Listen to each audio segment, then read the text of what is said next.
শালবনীতে ১৫০ টাকায় এত সুন্দর শাড়ি পাবো আমি কখনোই ভাবিনি। চলো ব্লগটা পুরোটা দেখতে থাকো, তোমাদের বলছি শালবনীর কোথায় ১৫০ টাকায় এত সুন্দর শাড়ি পাওয়া যাচ্ছে। ১৭ই জানুয়ারি বিকেলের দিকে আমি আর বৌদি মিলে হাঁটতে হাঁটতে বেরিয়ে পড়েছি একটু কেনাকাটা করতে যাওয়ার জন্য। এদিকে হাতের অবস্থা খুব খারাপ, ব্যান্ডেড লাগিয়ে ঘুরতে হচ্ছে। তোমরা অনেকেই জানো আমি নতুন টেলারিং ক্লাসে ভর্তি হয়েছি, তো ওখানে মেশিনের ছুঁচ ঢুকে গেছিলো আমার হাতে আজকেই। তারপরও বৌদিকে নিয়ে আবার আমাকে বেরোতে হয়েছে, হাতটার অবস্থা আমার ভীষণই খারাপ। প্রথমেই চলে এসেছে বৌদি আইব্রো প্লাগ করতে। হাতটার অবস্থা খারাপ তার কারণ এমনি ছুঁচ ঢুকলেই খুব যন্ত্রণা করে, তার উপর ওই মোটা মেশিনের ছুঁচ। আমার অবস্থা খুবই খারাপ, প্রচণ্ড পরিমাণে ব্যথা টনটন করছে। কিন্তু বৌদি আমাকে ছাড়া কোথাও যাবেই না, সেই জন্য আমাকে বাধ্য হয়ে এবার বেরিয়ে আসতে হলো। আমি এইমাত্র ক্লাস থেকে বাড়ি গেছিলাম। আমাদের এখানে একটা নতুন বড়সড় মুরগির দোকান করেছে, মানে মাংসের দোকান, ওটাই বৌদিকে দেখাচ্ছিলাম। তারপর আমরা প্রথমেই চলে এলাম স্মার্ট পয়েন্টে, এখান থেকে কিছু গ্রসারি নেওয়ার আছে। অ্যাকচুয়ালি কয়েকদিন বাদেই বৌদি যাবে তার বাবার বাড়ি, সেই জন্য বৌদির এখন মহা কেনাকাটা লেগেছে। ওর মোটামুটি যে যে সমস্ত জিনিসপত্র কেনাকাটার আছে ওইগুলোই করতে এসেছি। বলে গ্রসারি নিয়ে কোথাও যাবে না, এগুলো বাড়ির জন্য কেনাকাটা হচ্ছে। ওর নিজস্ব কিছু কেনাকাটা আছে, সেই জন্য এসেছি।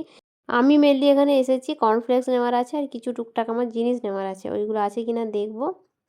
আর এখন আর্জেন্ট হচ্ছে আমার কর্নফ্লেক্সটা নেওয়ার, কিন্তু এসে নিয়ে আমি গোটাই খুঁজছি। কেলগসের ১ কেজির প্যাকেট আমি পারছি না, তার মধ্যে শুধু পেয়েছি এই ২০ টাকা করে প্যাকেট। ভাবছি এখান থেকে দুটো আপাতত নিয়ে যাই। ১ কেজি ৫০০ কিছুই পাইনি, ২০ টাকারগুলো নিয়ে নিয়েছি দুটো, আর কুলুর জন্য চকলেট নিয়ে নিয়েছি। দিয়ে আমরা বেরিয়ে পড়েছি একটা ৪ টাকা দিয়ে ব্যাগ নিয়ে।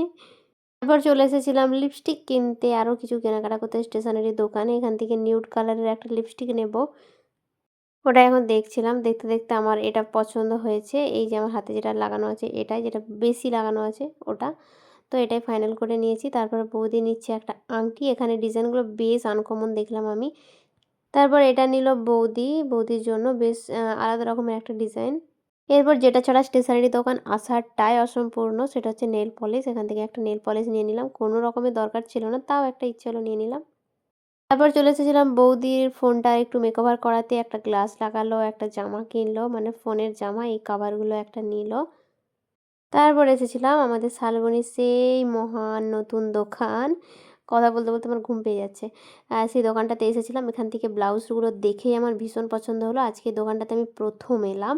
এটা একটা নিয়েছে বৌদি, এই কালারটা ভীষণ সুন্দর, প্রতিটা কালারই সুন্দর। এটা একটু অন্য টাইপের কালার, ওটা নিলাম, নিয়েছে বৌদি। আর এই লাল কালারটা নিলাম আমি, এটা হাতের কাজ, ভীষণ সুন্দর লাগলো দেখে।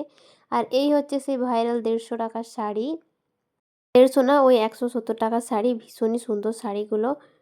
প্রতিটা শাড়ি কিন্তু ডুয়েল টোনের উপর, আমার খুবই খুবই পছন্দ হয়েছে। তার মধ্যে এই কালারটা আমার আরও ভালো লেগেছে, এটা পুরোটা ডুয়েল কালার। খুব একটা বোঝা যাচ্ছে কিনা আমি বুঝতে পারছি না, ক্যামেরাতে সামনে থেকে আরও ভালো বোঝা যাচ্ছে। ১৫০ টাকা দিয়ে একটা ওড়না হবে না ঠিক মতো, কিন্তু ১৫০ টাকায় শাড়ি পাওয়া যাচ্ছে, বিশাল ব্যাপার। এবার এসেছিলাম অনেক কেনাকাটা করার পর আমরা খেতে, ওইদিকে বৌদি খাওয়া শুরু করে দিয়েছে। নিয়ে নিয়েছি আমরা দুজনে দুটো এগ রোল।